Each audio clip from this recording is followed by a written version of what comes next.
तो सुदामा जी आज जा रहे हैं भगवान से मिलने के लिए।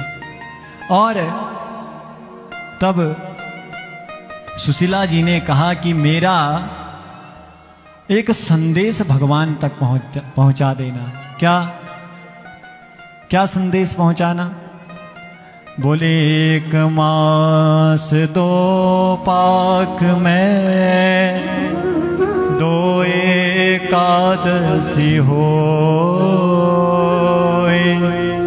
मेरे घर गोपाल जो नित्य एकादशी हो। हे प्रभु, प्रत्येक मास में 2 एकादशी होती हैं, परंतु हमारे घर में तो नित्य एकादशी होती है। हमारे घर में तो चूल्हा जलता ही नहीं है कभी प्रभु।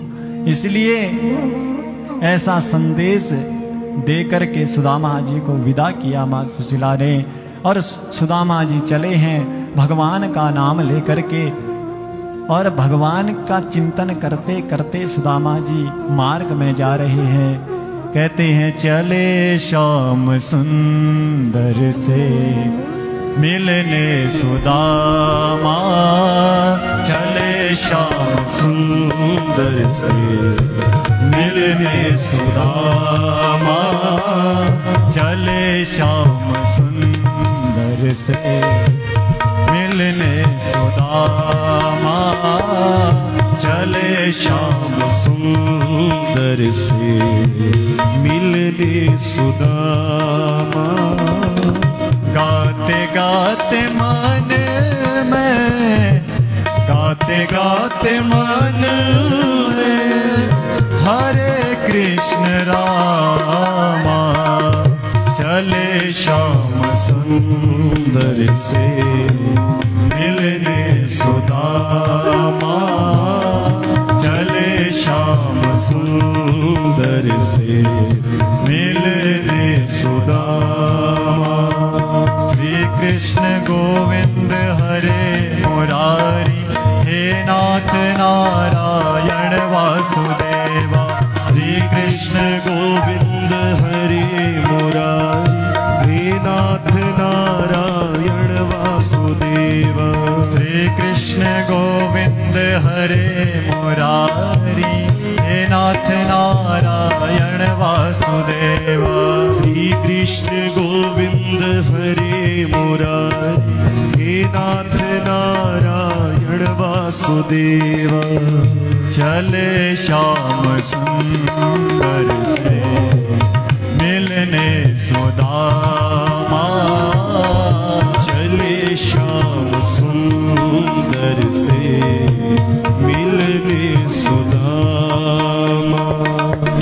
गाते गाते मन में हरे कृष्ण रामा, गाते गाते मन में हरे कृष्ण रामा। जा रहे हैं और जाते जाते भगवान का नाम लेकर के जा रहे हैं।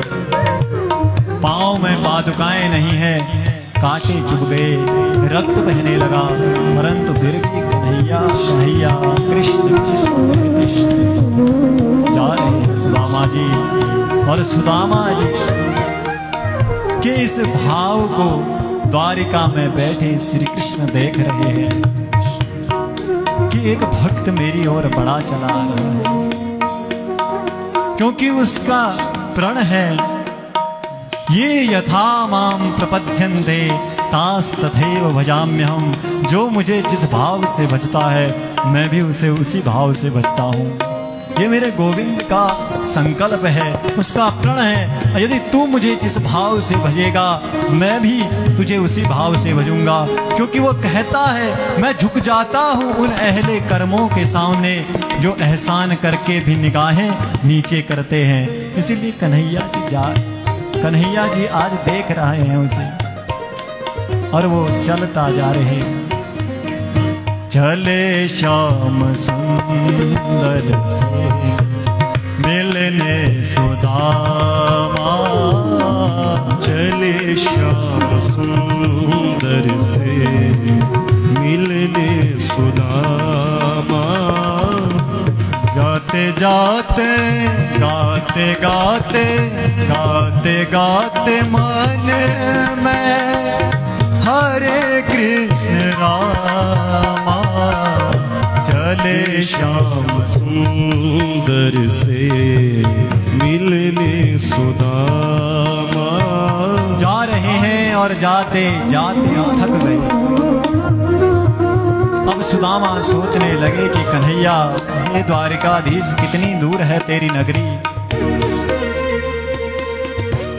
और तब सुदामा जी ने मन में विचार करा और एक वृक्ष की छैया पर बैठ गए। जो बैठे ही थे कि इतनी में आंख लगी और निद्रा आ गई। और भगवान अपना संकल्प पूरा करना चाहते हैं। ये यथा माम प्रपद्यन्ते तास तथैव भजाम्य हम। जो मुझे जिस भाव से भजता है मैं भी उसे उसी भाव से भजता हूँ। इस संकल्प को वो मानो पूर्ण करना चाहते हैं कन्हैया। और जब देखा है सुदामा को सोए हुए, तो कन्हैया ने अपनी शक्ति के द्वारा सोए हुए कन्हैया को सोए हुए सुदामा जी को वृक्ष की छैया से उठा करके कन्हैया जी ने द्वारिका में रख दिया। अब जैसे ही सुदामा जी की निद्रा खुली है, तो जब सामने देखते हैं तो बड़े बड़े महल खड़े हैं। और जब महलों को देखते हैं तो चकित हो गए कि मैं कहां आ गया, मैं कहां था और कहां आ गया। लगता है मैं मार्ग भूल गया। तब कुछ राज सेवक दिखाई दिए तो उनसे पूछने लगे, भैया द्वारिका कितनी दूर है। तो कहने लगे, अरे द्वारिका में खड़े हो और द्वारिका का पता पूछ रहे हो, यही तो द्वारिका है।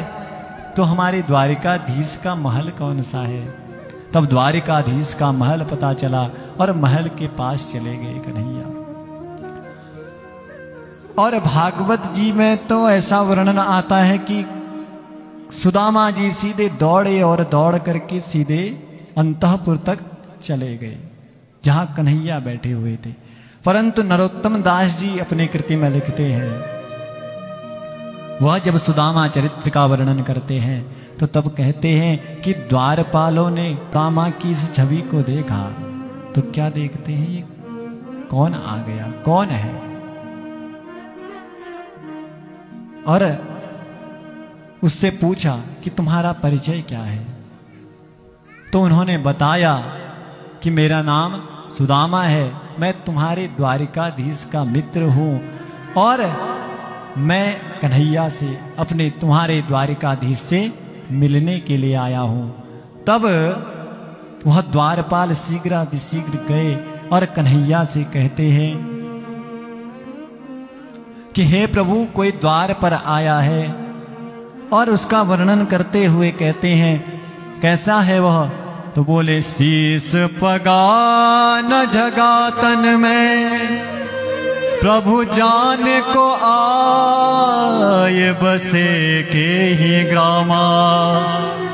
और धोती फटी लपटी दुपटी और पायो पासन को नहीं सामा। द्वार खड़े निज दुर्बल रयो चकिसो वसुधा अभिरामा। और पूछत दीन दयाल को नाम बतावत आपनो नाम सुदामा। और जो सुदामा पड़ा है कान में कन्हैया के, तो कन्हैया उठ करके चले गए, भागने लगे। पांव में पादुका नहीं पहनी, पीतांबरी धरती पर गिर गई, मोर मुकुट कन्हैया का गिर गया और द्वारिकाधीश चले हैं अपने मित्र से मिलने के लिए। पहली देहली पार की, दूसरी देहली पार की, इधर देवियां खड़ी खड़ी देखने लग गए, द्वारपाल देखने लग गए हमसे ऐसा भारी क्या गलती हो गई, क्या कह बैठे हम, और चले हैं। और ज्यों ही जाकर के सप्त देहलियों को पार किया, देखा कि एक मेरा मित्र आया है और उसे उठा करके हृदय से लगा लिया और कहा कि कहाँ था मेरा मित्र, क्यों नहीं आया आज तक। और दोनों भाव में रोने लगे।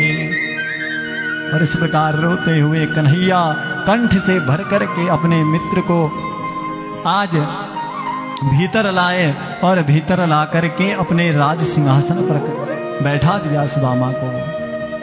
और सुदामा को अपने सिंहासन पर बैठा करके द्वारिकाधीश ने रुक्मणी अम्बा से कहा कि आप जल लेकर के आइए, मैं अपने मित्र के पांवों को धोऊंगा।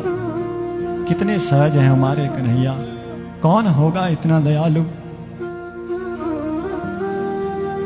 कौन होगा इतना कृपालु। यहाँ तो पद के प्राप्त हो जाने पर हम भूल जाना चाहते हैं सबको, परंतु वह कन्हैया कभी नहीं भूलता है किसी के गुणों को। गुण अवगुण कचुमा, वो गुण और अवगुणों को नहीं देखता है व्यक्ति के। आज जब अपने मित्र की ऐसी दुर्दशा देखी तो कन्हैया रोने लगे।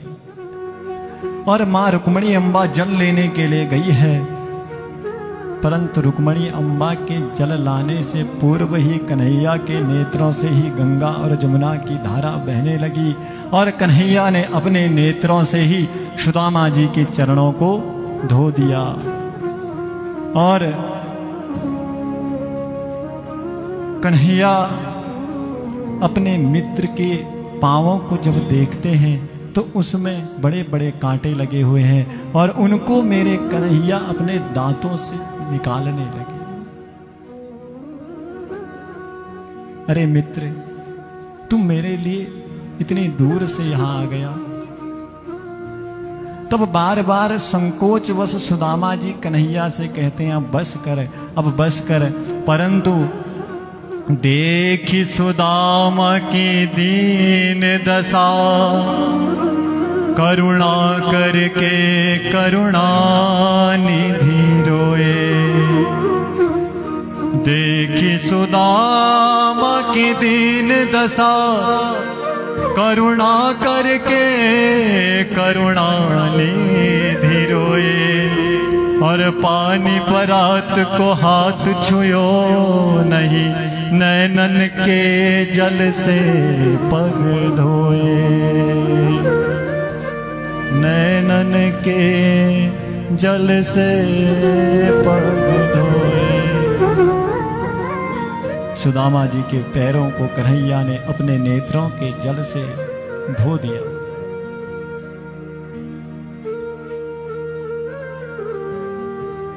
न जाने कौन से गुण पर दया निधि रीझ जाते हैं। यही सब भक्त कहते हैं, यही सब संत गाते हैं। वो कब रीझ जाए, कब अपना ले, कोई पता नहीं। आज सुदामा जी को कन्हैया ने अपनी पीताम्बरी ओढ़ाई और सुंदर सुंदर नए वस्त्र पहनाए।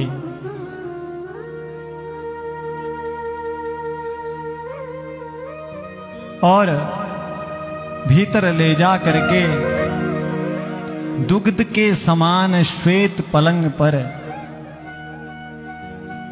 सुदामा जी को लेटाया है और चरणों को स्वयं दबाने लगे कन्हैया।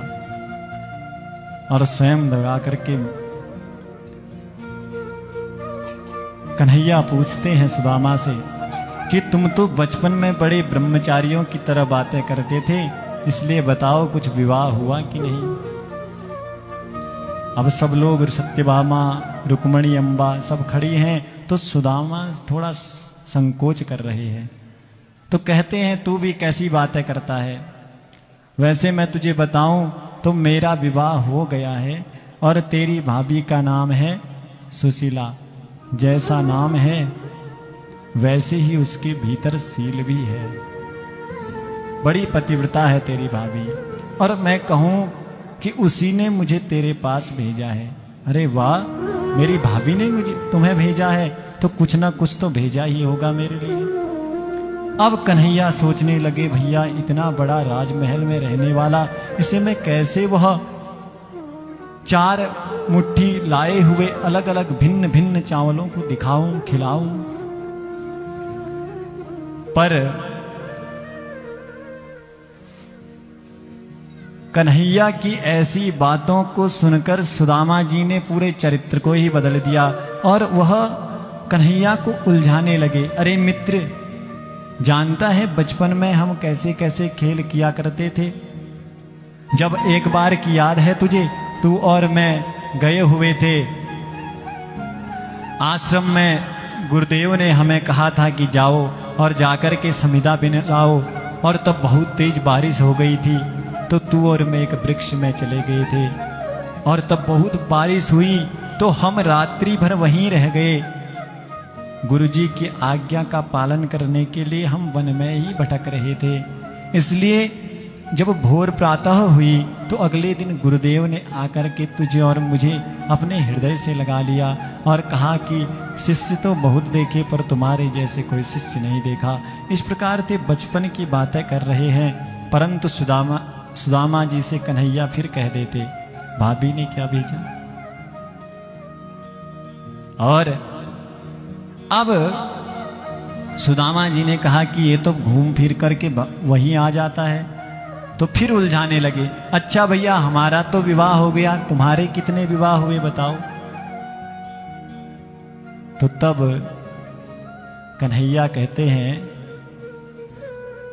कि हमारे विवाह अब हम तुम्हें क्या बताएं, इसलिए ऐसा करते हैं, मैं सबको बुलाता हूं और तू आशीर्वाद देता जा। तो एक एक करके आई सभी। कन्हैया की रानियां जब आई तो रुक्मणी अम्बा ने प्रणाम किया, कन्हैया ने आशीर्वाद दिया। सत्यभामा जी आई, मित्रवृंदा जी आई, एक एक करके आई। 10 हुई, 20 हुई, 50 हुई कन्हैया। अब यहां सुदामा जी आशीर्वाद देते देते थक गए। तो अब सुदामा कहते हैं, भैया और कितनी है। तो तब कन्हैया कहते हैं कि अभी तो 5000 ही हुई हैं, और पूरी कितनी है, 16108 हैं।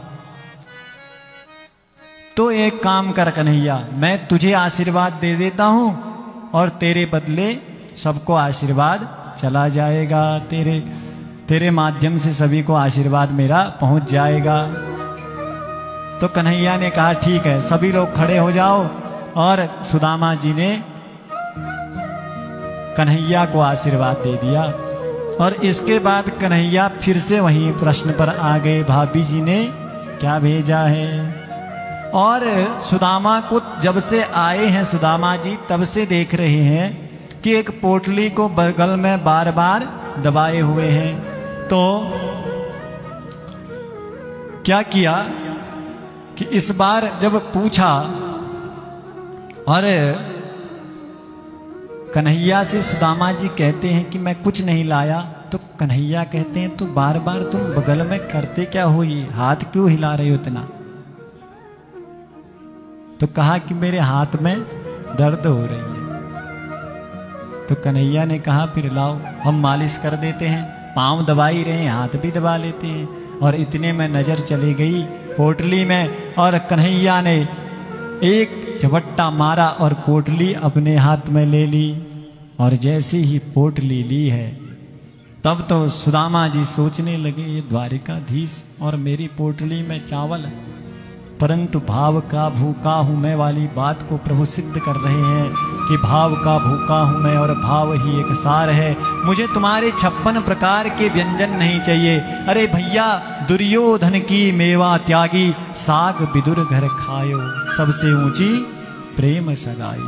इसीलिए आज कन्हैया ने क्या किया, वह पोटली खोली और पोटली खोल करके पहली मुट्ठी भर ली मुंह में, और सुदामा को मानो प्रथम उन तंडुलों के बदले में प्रथम मुष्टिक मैं ही सारा साम्राज्य दे दिया। और द्वितीय मुष्टिका जब लेकर के खाने लगे तो तब क्या किया, रुक्मणी अम्बा ने हाथ पकड़ लिया।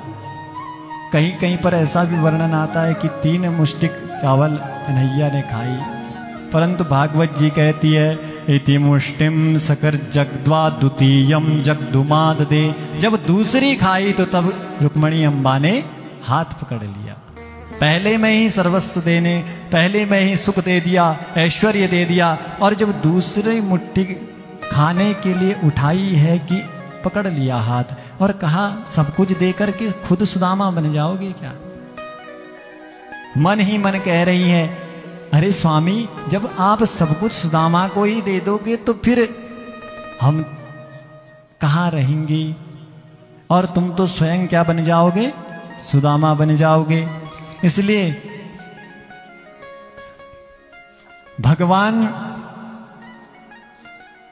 रुक्मणी अम्बा के इशारे को समझ गए, और फिर रुक्मणी अम्बा ने बाहर से क्या कहा कि आप ब्राह्मण देवता के लाए हुए प्रसाद को अकेले ही खा लेंगे, हमें भी दीजिए, मिल बांट कर खाते हैं। तो सबने फिर वह तंडुल खा लिए। और फिर कन्हैया ने कहा कि भाभी ने कोई संदेश भी भेजा है।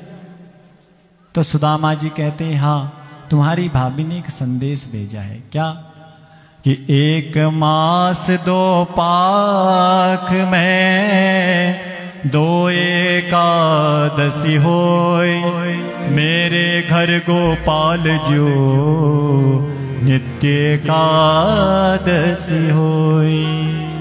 हे प्रभु, मेरे घर में तो नित्य एकादशी होती है, 1 माह में 2 एकादशियां होती हैं, पर मेरे घर में तो नित्य एकादशी होती है। तब इस प्रकार से सुदामा जी ज्यादा दिन वहां रहे नहीं और विदा लेने लगे। तो जब विदा लेने लगे तो रुक्मणी अम्बा ने भी कन्हैया से कहा कि कुछ दिन अपने मित्र को और रोक दीजिए, परंतु कन्हैया कहते हैं कि नहीं नहीं, अब जाना ही है उन्हें तो जाए। क्यों? क्योंकि कन्हैया चाहते हैं कि मित्र मेरा घर जाए और देखे उस स्थिति को, क्योंकि वहां ऐश्वर्य ही ऐश्वर्य भर चुका था अब। और इधर कन्हैया ने कहा कि जो भाभी ने मुझे संदेश दिया है उनके बदले भाभी जी को भी मेरा एक संदेश कह देना। क्या कि होनी थी जो हो गई, अब ना ऐसा होए, भाभी तेरे भवन में नित्य द्वादशी होए, भाभी तेरे भवन में नित्य द्वादशी हो। इस प्रकार सुदामा जी को प्रभु ने विदा किया। प्रभु ने सुदामा जी को जो पीतांबर पहना थी वो भी ले ली, और जो पुराने वस्त्रों में आए थे वही धारण करवा दी। अब सुदामा जी सोचने लगे बड़ा लोभी है भैया, कुछ दिया विया तो कुछ नहीं, जो पहनाया था वो भी ले लिया। परंतु फिर सोचने लगे नहीं भैया, मुझे ऐसा नहीं सोचना चाहिए। उतना बड़ा सम्राट, उतना बड़ा द्वारिकाधीश के पद पर विराजमान है मेरा कन्हैया, और देखो अभी भी अपने मित्र को उसने इतना सम्मान दिया। तो इधर सुदामा जी चलते चलते सुनते कहते हैं कि मेरा मित्र कितना दयावान है, देखो उसने मुझे धन नहीं दिया। क्यों? क्योंकि धन आएगा तो ऐश्वर्य आएगा, और ऐश्वर्य आएगा तो मेरा भजन छूट जाएगा। इसलिए कहते हैं अधनोऽयं धनं प्राप्य माद्यन्नुच्चैर्नमां स्मरे इति कारुणिको नूनं धर्मं मे भूरिना ददात्। इसीलिए कन्हैया ने मुझे धन नहीं दिया और आ गए वापस। और जैसे ही सुदामा जी पहुंचे हैं अपने कुटिया के पास, आज कुटिया की जगह पर बड़ा सा महल खड़ा है और बाहर से लिखा है क्या? सुदामा कुटिया। अब देखिए, अब सुदामा जी ने जो ही देखा वो चक्कर में पड़ गए, भैया मेरी जगह पर कौन आ गया? तो सुदामा जी सोचने लगे, चलो भैया मैं द्वारिका में गया हुआ था तो कोई आ गए होंगे बड़े राजा सुदामा नाम के, इसलिए लौटने लगे। पर भीतर से सुशीला जी ने देख लिया कि हमारे स्वामी जी आ गए हैं, तो सुंदर आरती की थाल सजा करके अपने स्वामी की सेवा में उपस्थित होने के लिए चले गई। और जो ही चली है तो सुदामा जी लौटने लगे, तो लौटने जो ही लगे तो सुशीला ने आवाज लगाई, अरे स्वामी कहाँ जाते हैं? तब सुदामा जी पीछे मुड़ करके देखते हैं कि ये देवी जी कौन है, हमें जो आवाज लगा रही है। क्योंकि आज सुशीला वो नहीं जो पहले थी। पहले जब कन्हैया के द्वार पर सुदामा जी गए थे तो तब धोती फटी हुई थी, उसी में से एक टुकड़ा पल्लू फाड़ा और उसी में चावल बांध करके दे दिए थे। लेकिन आज 16 श्रृंगार करके सुशीला खड़ी हुई है, सुंदर सी साड़ी पहनी हुई है। तो आज सुदामा जी भी चकित हो गए। तब जब गौर से देखा तब कहने लगे, अरे सुशीला तुम, ये सब कैसे हुआ? तो कहा कि तुम जहाँ गए थे ये उन्हीं का चमत्कार है, उन्हीं ने हमें ये ऐश्वर्य दे दिया। तो अब तो कन्हैया का बड़ा शुक्रिया अदा करने लगी और तब भीतर प्रवेश करवाया, अपने स्वामी का आरती उतारी। और सुदामा जी जो ही महल के भीतर गए हैं तो सुदामा जी ने कहा सुशीला जी से कि अब तुम ऐसा करो, सोने की दाल बनाओ, चांदी का चावल बनाओ और थाली पर लाओ और सुंदर बैठ कर के खाते हैं। तो कहने लग गई, धन देख कर के क्या हो गया है तुम्हें? कहीं सोने की भी दाल बनती है, चांदी के चावल बनते हैं? अरे सुशीला, जब नहीं बनते हैं तो मांगा क्यों फिर इतना? और तू इस ऐश्वर्यपूर्ण घर में रह, मैं तो चला भजन के लिए। लेकिन इतने में ही मेरे द्वारिकाधीश वहीं आकर के प्रकट हो गए। बोले द्वारिकाधीश भगवान की। इस प्रकार से द्वारिकाधीश वहां प्रकट हुए और द्वारिकाधीश ने कहा कि यह ऐश्वर्य मैंने तुम्हें दिया है, पहले तुमने दुख भोगा है, अब इस ऐश्वर्य को भी भोगो और समाज में जितने लोग दुखी हैं उनके दुख को भी दूर करो और मेरा भजन भी करते रहो, अंत में तुम्हें मेरी ही प्राप्ति होगी। इस प्रकार से पावन और पावन चरित्र सुदामा चरित्र को यहाँ विश्राम दिया है। बोले सुदामा जी महाराज की, भक्तवत्सल भगवान की।